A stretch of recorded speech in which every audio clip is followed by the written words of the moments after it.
Do you want to learn how to play riffs, bass lines, fills, and so on without very little effort? Then my answer is no, you can't do that. However, there is a way of making things easier for you rather than going, oh my God, I have all of this to learn. Here's an example of that.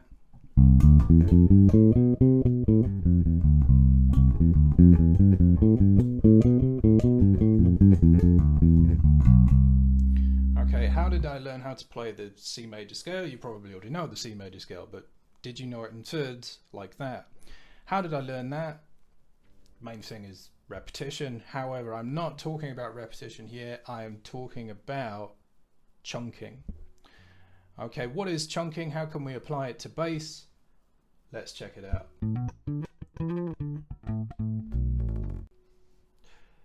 Hello, this is Tony from TG Bass Tutor, and as I mentioned, chunking.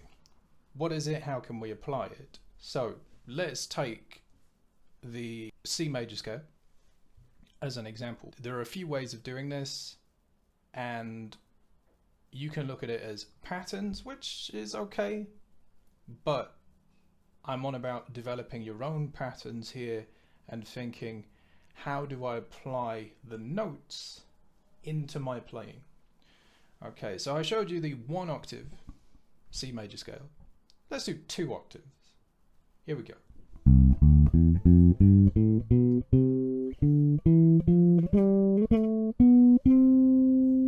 Pretty straightforward. Okay, didn't sound perfect all the way through. And there's a reason for that. I haven't chunked.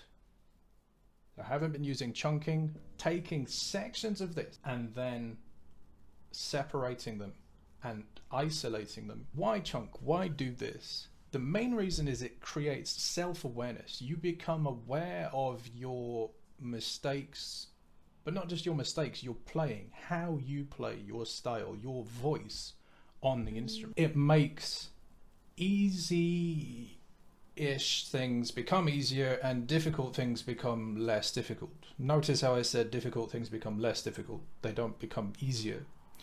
They become less difficult and then eventually they become easy. It's a slow process, and that's my next point, is practice it slowly. It's literally a slow process, but with time and knowing in yourself what works and what doesn't work for you, where your mistakes happen, you can improve dramatically. Okay, let's go back to that C major scale, 2 octave C major scale. Okay, so with C major, what I like to do with any scale is write the notes. So here are the notes on the screen for C major. There we go. And you probably know these and you're thinking, well, Tony, I know these notes. I know where they are on the fretboard. Or maybe you don't. If you don't, please learn them. And this method will also help you learn them. Okay, we can divide those into several chunks. How big is a chunk? I hear you asking. You might be asking, I don't know. It really doesn't matter. A chunk can be as little as 2 notes and as big as an entire octave or an entire piece. It's entirely up to you what works and what you feel you need to work on.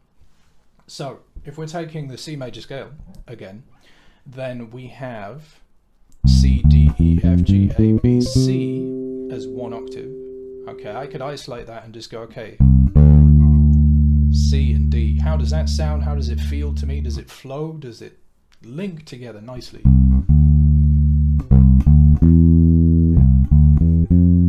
And then I can stack these chunks together if I want, or I can just start from here. Does that sound okay?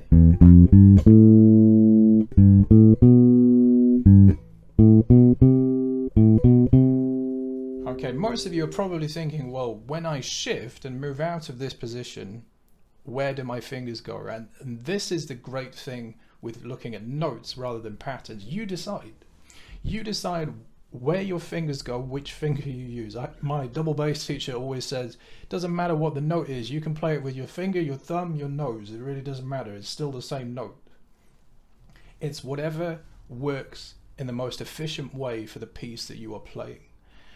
And if we take that last part, I'm ending on my fourth finger, so I could go 1 and then 3, or I could go 1, 2, 4.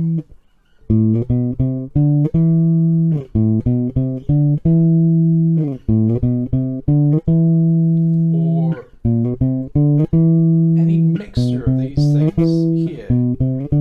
It really doesn't matter. You can see that I was varying my fingers there. It's whatever works for you. Feel free to practice them, and you can see that by practicing different fingering, I'm actually practicing the chunk here. Okay, to me that didn't really flow very well.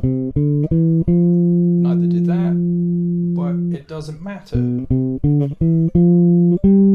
That to me works best. So for me personally, I would go 1, 3, 4, shift, shift, and then 1, 2, 4. So that I'm ending on 1, 3, 4, 1, 3, 4, 4, 2, 1, 4, 4.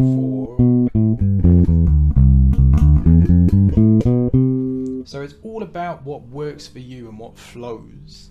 Does it flow? Maybe you need to change your chunk. Does it not flow? Check it out.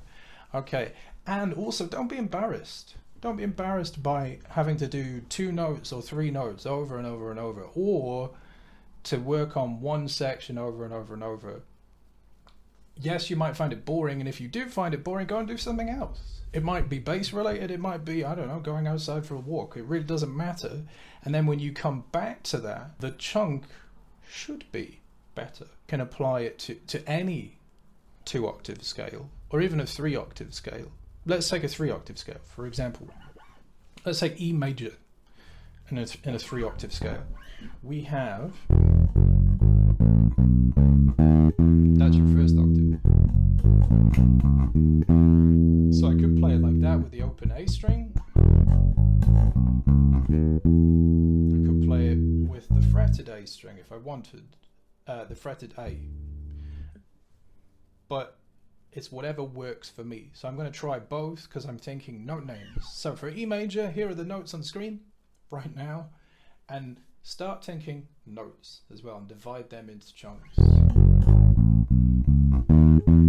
So I'm up to E and then F sharp. I could go there or I could go there. It's up to me. So when I'm chunking and thinking, where do I go next? Where do I feel that the line is going?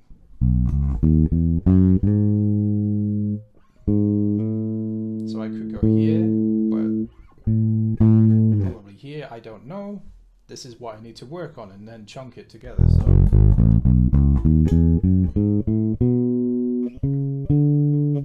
made a mistake, and then I can work on that.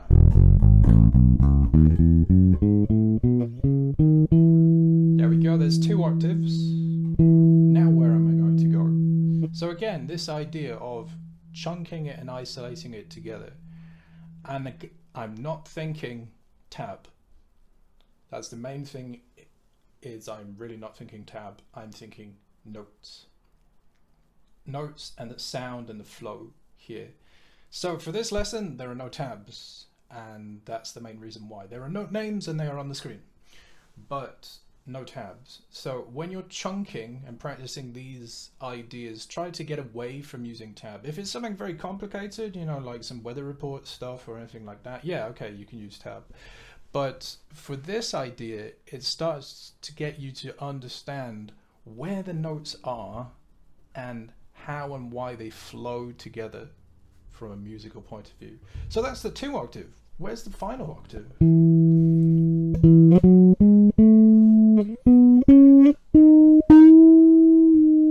Okay, I only have 20 frets. E is on the 21st fret, so I'm going to have to do a full bend.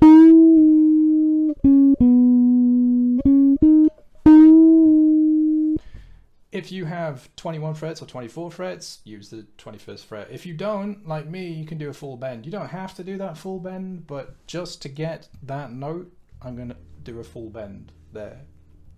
So that's what I realized that I have to do if I want that note. And again, I'm not happy with the fingering of that, so I'm going to work on that and then isolate it and come back to it. So it's not about perfection. That's my main thing. It's not about perfection. It's not about making exactly the right choice. It's about experimenting with what flows and what works. What's the most efficient way of playing the piece so that A, it sounds good, it feels good, it's got that natural hand shape, and also it doesn't hurt your fingers or your hands. So what do you think about chunking? Do you use chunking as one of your methods? If you don't, let me know how you get on. And if you do, how do you approach it? Do you approach it in the same way as me? Do you do it differently? Leave a comment below. And if you want to hear or see more of this kind of thing, I do have some podcasts available on Patreon. The link is in the description. I also have exclusive content on Patreon, including PDFs and other exclusive videos. Check that out in the link in the description. If you like this video, give it a like, and don't forget to subscribe for more so that you don't miss out on any other videos. And until next time, see you.